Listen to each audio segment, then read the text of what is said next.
U.S. Commerce Department is hiking anti-dumping duties on Canadian softwood lumber to 20.56%. Ottawa says it has a plan to fight back against new U.S. duties on Canadian lumber. This is another unjustified tariff. You can expect us to fight against it, and you can expect us to take specific steps to protect those workers. Ontario has announced a complete shutdown of its lumber supply to the United States in response to Washington's steep import tariffs. The impact is already proving to be serious, with major consequences rippling across the American construction industry. The fact is, U.S. needs to import wood. It cannot produce enough wood on its own. It has to import because it can't produce it. Every year, Canada exports about 28 million cubic meters of lumber to the United States, nearly one-third of the demand in the American construction market. When that supply is cut, the cost of building a home in the U.S. immediately rises by an additional $10,000 to $30,000 per project. That burden falls directly on American families and businesses, not on Ontario. This shortage not only discourages families from pursuing the dream of home ownership but also forces contractors to scramble for substitutes at much higher costs. A housing market already strained by rising interest rates now faces yet another shock. Meanwhile, Ontario remains largely unaffected, as its lumber continues to find eager buyers in Europe and Asia.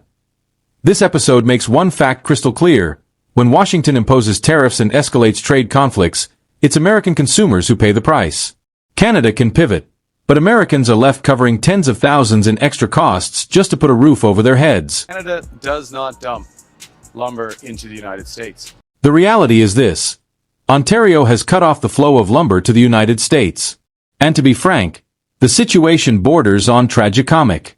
The cause isn't complicated. It all stems from Washington's extreme import tariffs. A staggering 35% duty has been slapped on Canadian goods. 35%. That's not a small number. It's more like a punch in the face to a trade relationship that has bound the two countries together for decades. Ontario's response was simple: if the U.S. wants to play tough, Ontario will answer in kind. No more lumber for you. It's like a neighbor who constantly borrows sugar, until one day you lock the jar and watch how he manages without it. I think Americans are going to be finding out very shortly the impact that these duties are going to be having on them. Let me give you the real picture. Canada, specifically Ontario, isn't just sending a few logs across the border. Every year it ships about 28 million cubic meters of lumber to the United States. To put that into perspective, that's nearly one-third of the beams, planks, and 2x4s the American construction industry relies on. For a vivid comparison, that amount of lumber is enough to build 16 Empire State Buildings. And this isn't an occasional shipment. It's steady, month after month. But now, Ontario has decided to stop. You can practically hear the groans of the U.S. construction industry as a familiar, reliable supply suddenly disappears. The forest industry is a pillar of the Canadian economy. Today I'm announcing a series of new measures to help the softwood lumber industry pivot to a growing Canadian market and to the markets of reliable trading partners around the world. The market misses nothing, and this time is no exception. Lumber prices have always been volatile, but by March 2025, futures suddenly shot up to $650 per 1,000 board feet. Many experts warned the price could climb straight to $765 if Ontario holds firm on its decision to cut supply. For contractors, this isn't just a routine increase. It's a nightmare, blowing up cost estimates overnight. You can juggle many things, but no one can build a house on optimism and faith alone. And this is only the beginning. If the situation drags on, the U.S. housing crisis won't just be a looming threat. It could become the most severe crisis in decades. U.S. could increase the amount that it imports from countries like Germany or Sweden in terms of just softwood, but they do not have enough to completely replace how much we get from Canada. The truth is, none of this should come as a surprise. For decades, the United States has leaned heavily on Canadian lumber, much like a student surviving on instant noodles. Even when American sawmills run at full capacity, they can only meet about 70% of demand. Who covers the missing 25 to 30%? That's right, Canada, with Ontario playing the biggest role. When that supply disappears, the results are immediate. Empty shelves at hardware stores, half-finished projects grinding to a halt, and frustrated contractors with no way to make ends meet. Covered late morning. Lumber futures are, of course, higher given the news on the 25% tariff on Canada. There is already a 14.5%. If you want the hard numbers, here's the reality.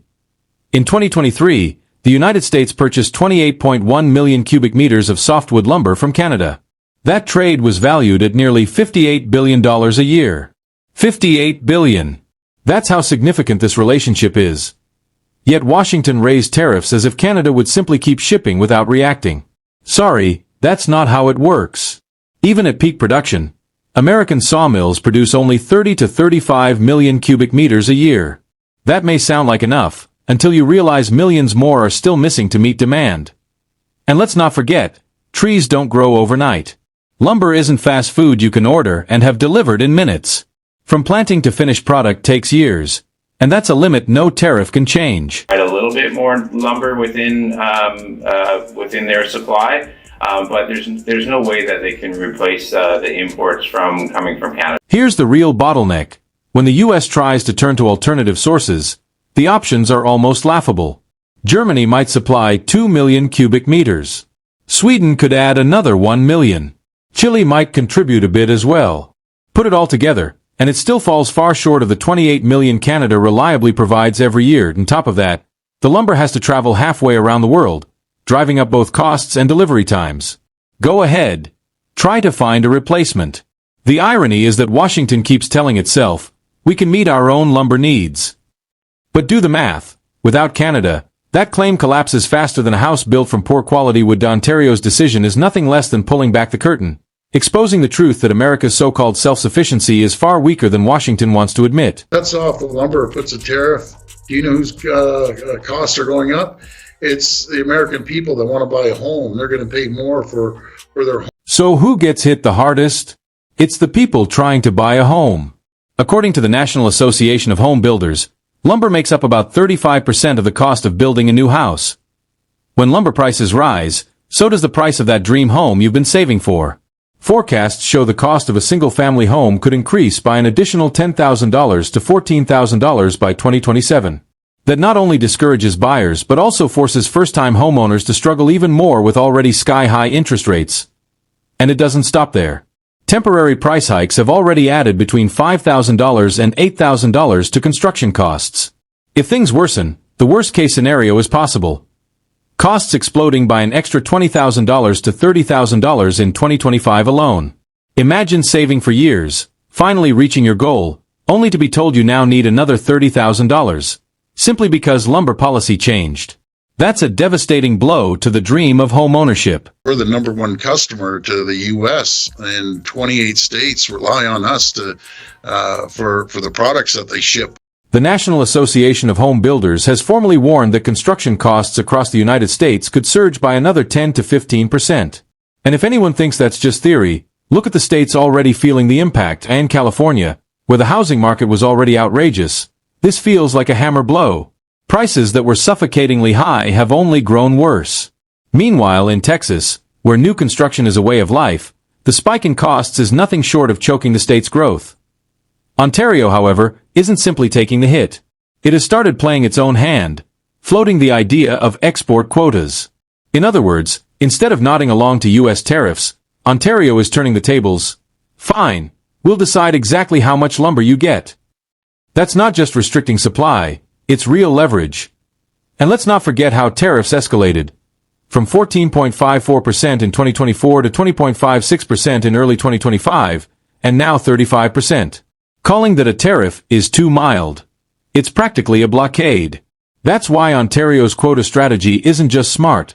It's a matter of survival in a game that's anything but fair. And Trump's tariffs are taking direct aim at our country, our province, and our people. Communities across Ontario are feeling the impact, and I know workers and their families are working. This is where Ontario is showing real finesse.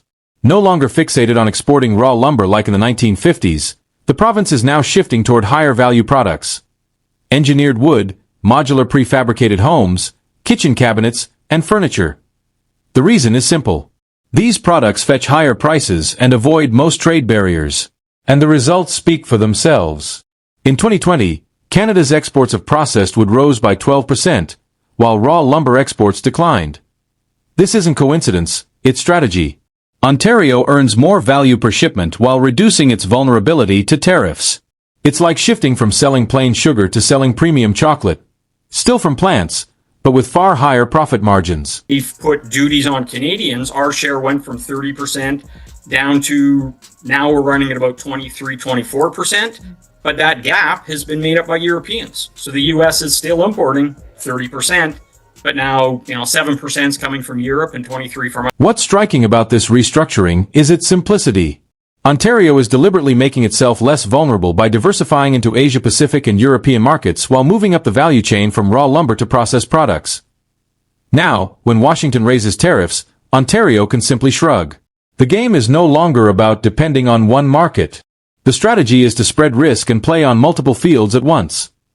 Meanwhile, south of the border, the impact is hitting hard. The consequences go well beyond housing. Cross-border shopping has nearly ground to a halt.